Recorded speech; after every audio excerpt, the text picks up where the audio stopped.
दुनिया में always leader जब इन्फ्लुएंस होता है तो बात नीचे तक पहुंचती है। ये तो हम पिछले 10-15 वर्ष में ही देख रहे हैं, ऑलवेज देख रहे हैं। एक राजवंश का बालक त्याग, करुणा और सत्य के मार्ग पर चला गया तो इसका प्रभाव तो पड़ेगा ही ना। अशोक से लेके बड़े बड़े रजवाड़े स्तब्ध रह गए, बड़े बड़े रजवाड़े।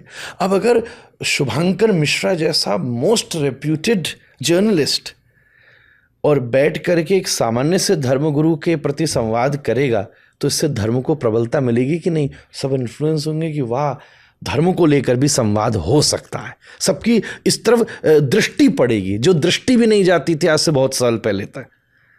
ऐसे ही राजवंश जो केवल विलास, भोग और युद्ध तक सीमित थे और उनके यहां धर्म पूजा विशेष तक सीमित था, एक स्थिति ऐसी आ गई थी, बहुत समय तक आई है। तब उस समय बुद्ध ने दुनिया में ये बात फैलाई और राजवंश से थे तो रजवाड़ों तक बात पहुंची तो नीचे तक बात पहुंच गई। ऐसे देश में उसका इन्फ्लुएंस तैयार हुआ।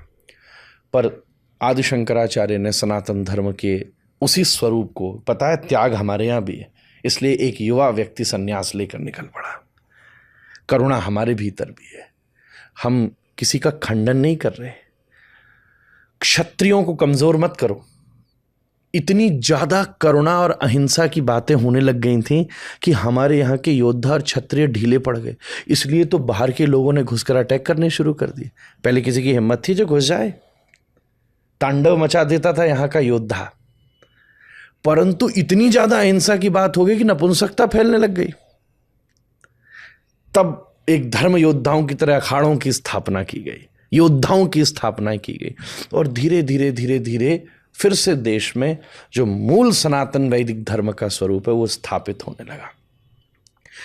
भारत में हुआ तो बुद्ध ने फिर एशियन कंट्रीज के भीतर जाकर के अपना स्थापित तो किया।